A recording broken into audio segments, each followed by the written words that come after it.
नाम से मेरा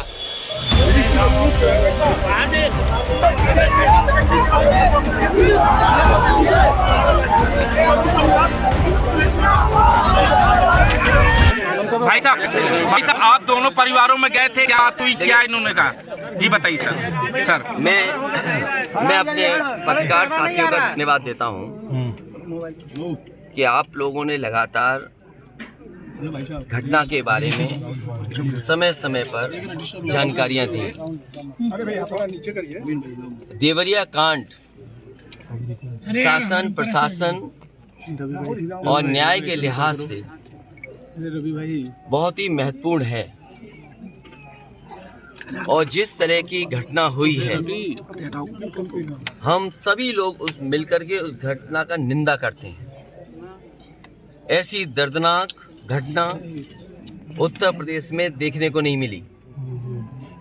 इधर ऐसी घटनाएं नहीं हुई थी कि जहां पर इस तरह का घटनाक्रम हो कि लोगों की एक साथ इतने लोगों की जान चली जाए। जिस समय घटना हुई उसके बाद सभी चैनल टीवी और सबने जानकारी देना शुरू कर दिया। मुझे याद है मैंने डिस्ट्रिक्ट मजिस्ट्रेट का वो बयान सुना जिसमें यहाँ के डिस्ट्रिक्ट मजिस्ट्रेट ने कहा कि घटना के बाद रिटेलिएशन में दूसरी घटना हुई है। तो ये विषय शासन प्रशासन और न्याय के लिए महत्वपूर्ण इसलिए बनता है कि अभी तक सरकार जो जीरो टॉलरेंस की बात करती थी, घटना पहली कैसे हुई उसकी भी सच्चाई अभी तक सामने नहीं ला पाए। प्रेम यादव का मरना, उन्हें घर बुलाना, उसके बाद किसी धारदार हथियार से जान ले लेना, उसके बाद आसपास के क्षेत्र पे ये सूचना मिल जाना कि उनकी जान चली गई, लोग गए और उसके बाद ये घटना हुई। मैं मौके पे घटना में पहुंचा हूं, देखा है मैंने उस परिवार के रहने का और उस परिवार में जो घर बना वो मैं देख करके आया हूं। वो घर और ये घर जहां प्रेम यादव थे दूर था। आखिरकार किन परिस्थितियों में वहां जाना पड़ा उन्हें, क्या वजह थी कि सुबह ही सुबह वो मौके पे चले गए। अगर किसी की नीयत मंशा ये थी कि उसे हमला करना है या उसकी नीयत और मंशा ये होती कि उस पर हमला होगा तो वो तैयारी से जाता किसी भरोसे के साथ और अपनी मोटरसाइकिल से यहाँ से वहाँ प्रेम यादव पहुँचे। उसके बाद उनकी जान ले ली गई। मैं यही कहना चाहता हूँ इस मौके पर, मुख्यमंत्री जी का गृह जनपद है, मंडल मत बोलिए क्योंकि दूसरा जिला बगल का जिला भी घर मानते हैं। देवरिया, गोरखपुर, कुशीनगर, महाराजगंज वो अपने आप को दावा करते हैं कि वो घर है उनका और जनता ने वोट भी दिया उन्हें।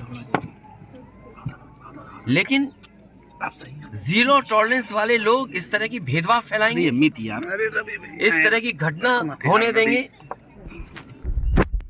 और फिर उसका राजनीतिक लाभ लेना चाहेंगे आप। ये जितनी भी तस्वीरें आई हैं जो बीजेपी के नेताओं की आई हैं, तस्वीरें मैंने देखी हैं और लोगों ने चर्चा की उन तस्वीरों को देख करके। बीजेपी के लोग घटना से राजनीतिक लाभ लेना चाहते हैं। मैं उन्हीं बीजेपी के नेताओं से पूछना चाहता हूं कि जिस समय विकास दुबे उसकी गाड़ी पलटा करके इनकाउंटर किया था तो क्या उसके परिवार के लोगों से आपने गले लगाया था, गले मिलने गए थे आप? और याद कीजिए वो जगह कानपुर देहात की जहां एक पिता के सामने उसकी पत्नी और उसकी बेटी की जान ले ली बुलडोजर ने आग लगा करके। क्या ये बीजेपी के लोग उनके परिवार के लोगों से गला मिलाए लगे थे जाकर के? और मुझे याद है जब उसका परिवार का बेटा डीएम आवास में धरना दे रहा था ठंड में उसके पूरे कपड़े उतरवा करके पुलिस ने पीटा था, उसको मारा था।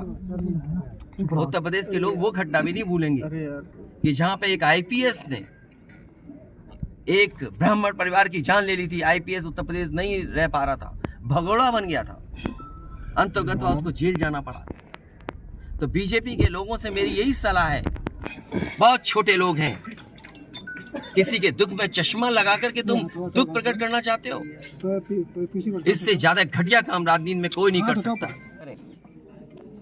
और भेदभाव नहीं होना चाहिए। आप बुलडोजर से इस घर को डराना चाहते हैं। सवाल घर का गिरने का नहीं है, सवाल आपकी नीयत का है। और आपने अपने फैसले में ये स्वीकार कर लिया है कि आपके अधिकारी गलत थे और गलत अधिकारियों नगर नहीं थे वो अधिकारी गलत, तो बताइए आपको 20 अधिकारियों को सस्पेंड करना पड़ा, जो अधिकारी यहाँ रह भी नहीं रहे, कभी नौकरी किए थे। आपने बड़े अधिकारी क्यों छोड़ दिया? आपने क्या उनकी जिम्मेदारी नहीं बनती? अगर आपको ये महसूस हो रहा था कि छोटे अधिकारियों के कारण ही ये जमीन इस तरह के विवाद बढ़ा है, तो आपने बड़े अधिकारियों को क्यों छोड़ दिया? आपकी जीरो टॉलरेंस की पॉलिसी कहां चली गई? और फिर आप इस घटना से राजनीतिक लाभ लेना चाहते हो? सवाल ये नहीं है एक समुदाय किस जाति बिरादरी का है, दूसरा समुदाय किस जाति बिरादरी का है। सबसे बड़ा सवाल है इस सरकार में इन लोगों की जान गई है और आपकी जीरो टॉलरेंस की पॉलिसी से उन परिवारों के